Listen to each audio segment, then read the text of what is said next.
ആകാശവാണി. നമസ്കാരം. പ്രത്യേക വാർത്താ ബുള്ളറ്റിൻ വായിക്കുന്നത് സോഫിയ ഡാനിയൽ. ഇന്ത്യൻ പ്രധാനമന്ത്രിയായി മൂന്നാം തവണയും ബിജെപിയുടെ മുതിർന്ന നേതാവ് നരേന്ദ്രമോദി സത്യപ്രതിജ്ഞ ചെയ്യും. ഞായറാഴ്ച വൈകിട്ട് രാഷ്ട്രപതി ഭവനിലാണ് സത്യപ്രതിജ്ഞാ ചടങ്ങ്. ന്യൂഡൽഹിയിൽ ഇന്ന് ചേർന്ന NDA പാർലമെന്ററി പാർട്ടി യോഗത്തിനു ശേഷം കേന്ദ്രമന്ത്രി പ്രഹ്ലാദ് ജോഷി അറിയിച്ചതാണ് ഇക്കാര്യം.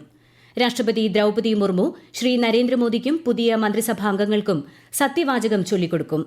നിയുക്ത പ്രധാനമന്ത്രി നരേന്ദ്രമോദി ഇന്ന് രാഷ്ട്രപതിയെ കണ്ട് പുതിയ സർക്കാർ രൂപീകരിക്കാൻ അവകാശവാദം ഉന്നയിച്ചു. ഇതിനു പിന്നാലെ സർക്കാർ രൂപീകരിക്കാൻ രാഷ്ട്രപതി ശ്രീ നരേന്ദ്രമോദിയെ ക്ഷണിച്ചു. NDA ശക്തവും സുസ്ഥിരവും വളർച്ചാ കേന്ദ്രീകൃതവുമായ സർക്കാർ രൂപീകരിക്കുമെന്ന് പ്രധാനമന്ത്രി നരേന്ദ്രമോദി. രാഷ്ട്രപതി ദ്രൌപദി മുർമുവുമായി കൂടിക്കാഴ്ച നടത്തിയ ശേഷം രാഷ്ട്രപതി ഭവന് പുറത്ത് സംസാരിക്കുകയായിരുന്നു അദ്ദേഹം. 18ാം ലോക്സഭ പുതിയതും യുവത്വമുള്ള ഊർജ്ജത്തിന്റെയും കേന്ദ്രമാണ്. രാജ്യത്തെ ജനങ്ങളുടെ പ്രതീക്ഷകളും അഭിലാഷങ്ങളും തന്റെ സർക്കാർ നിറവേറ്റുമെന്നും ശ്രീ മോദി പറഞ്ഞു.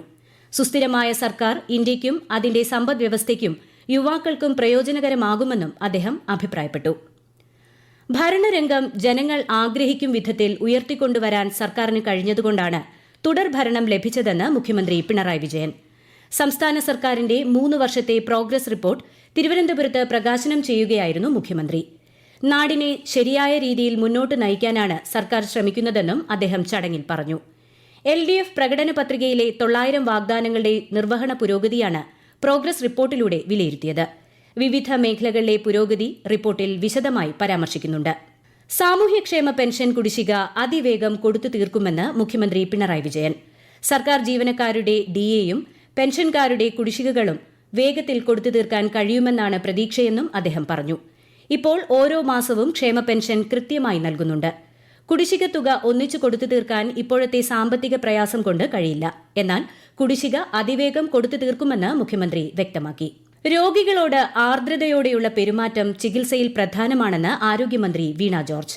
ഗുണനിലവാരമുള്ള ചികിത്സ ഉറപ്പാക്കണമെന്നും അനാവശ്യമായി രോഗികളെ റഫർ ചെയ്യരുതെന്നും ആശുപത്രികൾ പൂട്ടിയിടുന്ന സാഹചര്യം ഒഴിവാക്കണമെന്നും മന്ത്രി നിർദ്ദേശം നൽകി. ഭക്ഷ്യസുരക്ഷാ വകുപ്പിൽ വിവിധ പേരിൽ അറിയപ്പെടുന്ന ഓപ്പറേഷനുകൾ എല്ലാം ഇനി ഓപ്പറേഷൻ ലൈഫ് എന്ന ഒറ്റ പേരിൽ അറിയപ്പെടുമെന്ന് ആരോഗ്യമന്ത്രി വീണ ജോർജ്. ഭക്ഷ്യസുരക്ഷയ്ക്കായി ഈ സർക്കാർ നടപ്പിലാക്കിയ നിരവധി ഡ്രൈവുകളുടെ ഫലമായി ഭക്ഷ്യസുരക്ഷാ സൂചികയിൽ കേരളം രാജ്യത്ത് 1ാം സ്ഥാനം നേടിയതായും മന്ത്രി വ്യക്തമാക്കി. കേരളത്തിൽ ബക്രീദ് ജൂൺ 17-ന്. കോഴിക്കോട് കാപ്പാട് കടപ്പുറത്ത് ദുൽഹജ് മാസപ്പിറവി കണ്ടതിന്റെ അടിസ്ഥാനത്തിൽ നാളെ ദുൽഹജ് 1-ഉം ജൂൺ 17 തിങ്കളാഴ്ച ബക്രീദും ആയിരിക്കുമെന്ന് കോഴിക്കോട് ഖാസിമാരും മതപണ്ഡിതരും അറിയിച്ചു.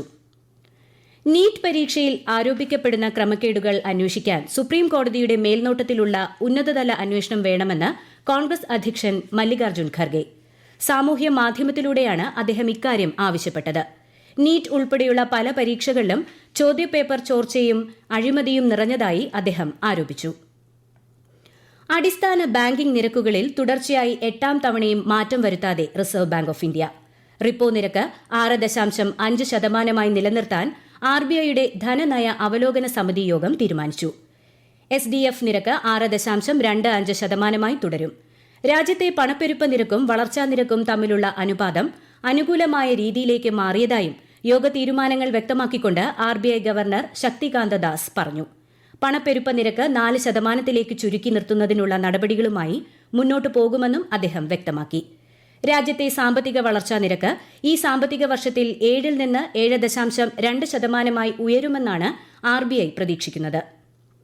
രാജ്യത്തെ ഓഹരി വിപണികൾ സർവകാല റെക്കോർഡിൽ. ബോംബെ ഓഹരി സൂചിക സെൻസെക്സ് 1618 പോയിന്റ് ഉയർന്ന് 76,693-ലും ദേശീയ ഓഹരി സൂചിക നിഫ്റ്റി 468 പോയിന്റ് ഉയർന്ന് 23,290-ലും വ്യാപാരം അവസാനിപ്പിച്ചു.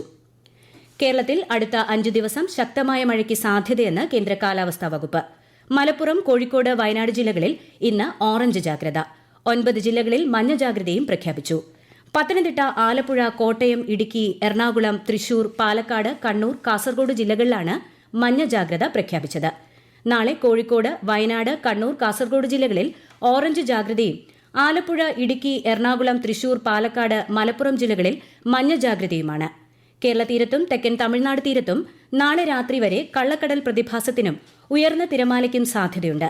കേരള, കർണാടക, ലക്ഷദ്വീപ് തീരങ്ങളിൽ ഈ മാസം 11 വരെ മത്സ്യബന്ധനത്തിന് പോകരുതെന്നും നിർദ്ദേശമുണ്ട്. 2020 ലോകകപ്പ് ക്രിക്കറ്റ് ഗ്രൂപ്പ് മത്സരത്തിൽ ഇന്ന് അയർലൻഡ് കാനഡ പോരാട്ടം. ടോസ് നേടിയ അയർലൻഡ് കാനഡയെ ബാറ്റിംഗിനയച്ചു. ഒടുവിൽ റിപ്പോർട്ട് കിട്ടുമ്പോൾ കാനഡ 3 വിക്കറ്റ് നഷ്ടത്തിൽ 48 റൺ എടുത്തിട്ടുണ്ട്. ന്യൂയോർക്കിലാണ് മത്സരം. കൊച്ചി വിമാനത്താവളത്തിലൂടെ ഇനി ഓമന മൃഗങ്ങളെ വിദേശത്തേക്ക് കൊണ്ടുപോകാം. കേന്ദ്ര മൃഗസംരക്ഷണ വകുപ്പിൽ നിന്ന് പെറ്റ് എക്സ്പോർട്ട് അനുമതി ലഭിച്ചതോടെ ഈ സൌകര്യമുള്ള കേരളത്തിലെ ഏക വിമാനത്താവളമായി സിയാൽ മാറി. പ്രത്യേക വാർത്താ ബുള്ളറ്റിൻ കഴിഞ്ഞു. അടുത്ത വാർത്താ പ്രക്ഷേപണം നാളെ രാവിലെ 6:45-ന്.